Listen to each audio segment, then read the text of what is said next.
This chapter did a lot to give us much more information on the weakness and how to actually take out the zombies, but the end of it, when we saw this Berserker beast Oars... One Piece, chapter 456, Demon from the Land of Ice. Well, hello, my brothers and sisters, and recently deceased and then reanimated by Dr. Hogbacks of the Nerd Nation.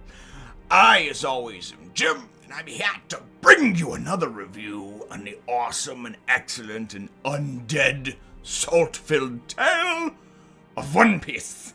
Now, our last chapter, of course, saw us with really the, it was kind of the gathering, so to speak, of Gecko Moria's minions. He, of course, called together Dr. Hogback, Absalom, and Ghost Princess Perona to kind of, like, reveal his plan and to witness him taking Luffy's shadow, and really that's ultimately how the chapter wound up ending up. We also saw Robin and Frankie saved by Brook, the Humming Swordsman, as he's now known, and he wound up actually defeating that Tarolan, that huge spider monkey captain, and somehow or another was able to release his shadow from his body. So that's where things left off on both those fronts, and really it winds up picking up right back in Gecko Moria's, in this area, in his whatever dance hall or whatever the hell you want to call it, and we see that of course Nami and Chopper and Usopp are still hiding inside of Kumasi, which is kind of like the big sort of stuffed animal looking thing of Perona's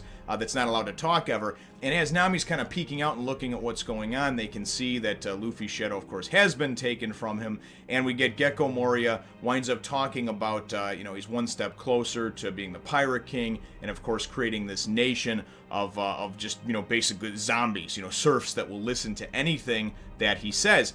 The other thing that he winds up mentioning too is he winds up talking about, and if once I'm this strong, I won't be defeated like I was last time by Kaido in the New World. So I thought that was worth mentioning as well, and I don't know who Kaido is, and of course I have not seen the New World as of yet, but certainly I'm excited to kind of get some hints and some foreshadowing, as Oda likes to do with many of these characters. So very, very cool stuff over there. We wind up getting a good amount of information again, and this is actually from Brook this time, as we go back to him, speaking with Frankie and Robin. He says, listen, the best thing you guys can do right now is go back to the ship. And they're like, what? Go back to the ship? Kind of like they're thinking, hey, retreat, what are you talking about? He says, listen, this is how it works out. Once your shadow is taken from you, okay, the person who it's taken from is unconscious for at least 2 days. The stronger they are, the more likely they are to be just, dropped on their ship and sent out to sea, because obviously, they don't want the person whose shadow got stolen, coming back and causing trouble and wreaking havoc.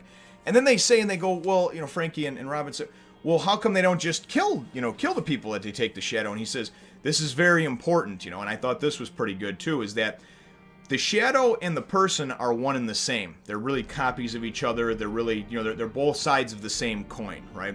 You can't have one without the other. So if the person is killed, the shadow then, of course, becomes destroyed and cannot inhabit or reanimate the body that it's in, right? So basically, they go and they find people, they go and they steal their shadows, they throw them out to sea, and being in the Florian Triangle, they wander around forever anyway, trying to probably get back to Thriller Bark to get their shadow back, similar to what happened to Brook.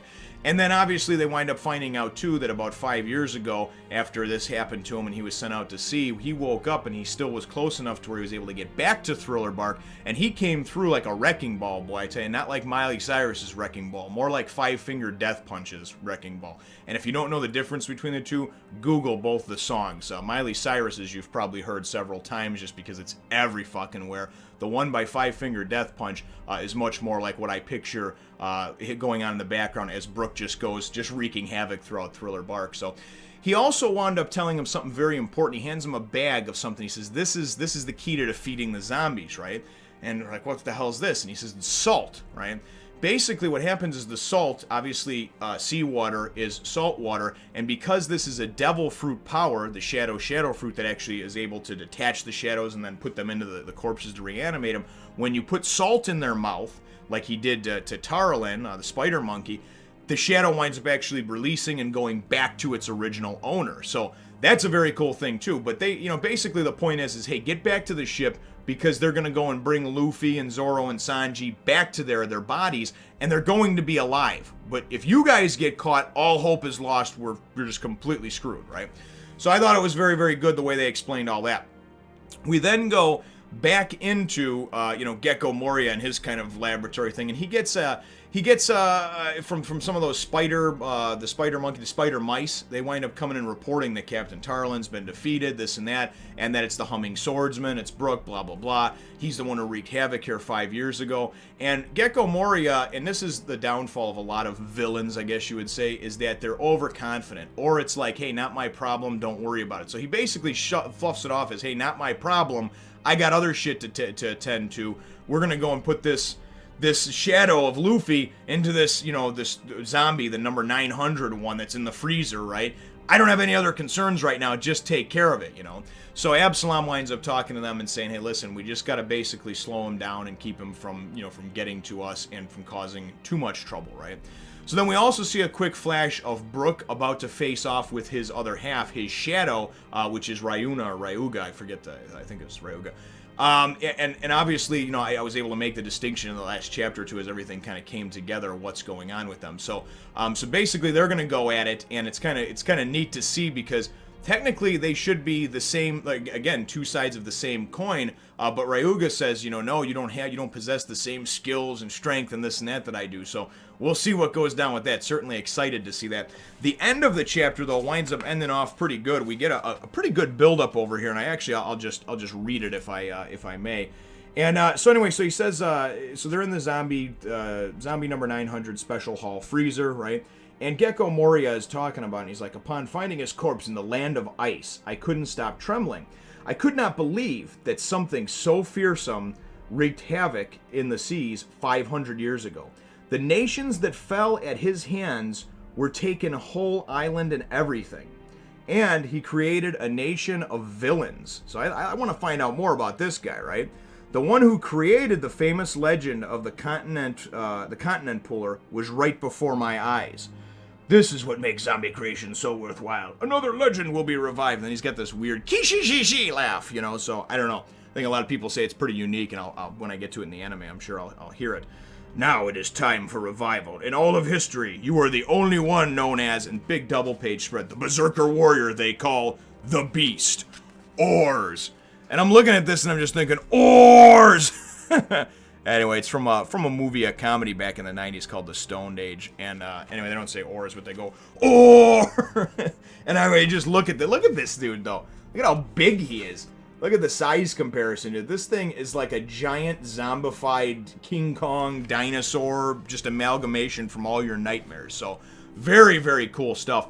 My chapter question for you, brothers and sisters, is what are your thoughts on this beast, this berserker, this Oars, this beast that apparently was pulled together and took over these different and created a nation of villains 500 years ago? I think that's very cool, and I hope that they give us a little more backdrop on that. But what are your thoughts from hearing that and of course seeing this actual beast, not in action yet, but actually just seeing him for the first time? And this is what Luffy's will and soul and and expertise and strength and all that stuff is going to go into. So I think it's going to be a very crazy, powerful combination, and certainly now I am definitely thrilled, to say the least. I also wanted to make mention that Brook is great at comic relief. He keeps making all these jokes over the last few chapters since he showed up, about, oh yeah, but it doesn't matter because I'm dead, get it? Like jokes about no bones about it, things like that. And I thought that was great too. So in addition to that question about Oars, the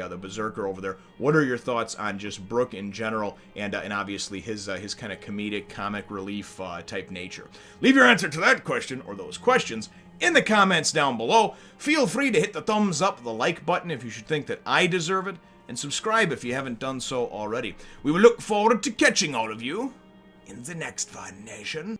Remember to check out my other channels and follow me on Facebook and Twitter, and as always, from the bottom of my heart, I appreciate all of your support.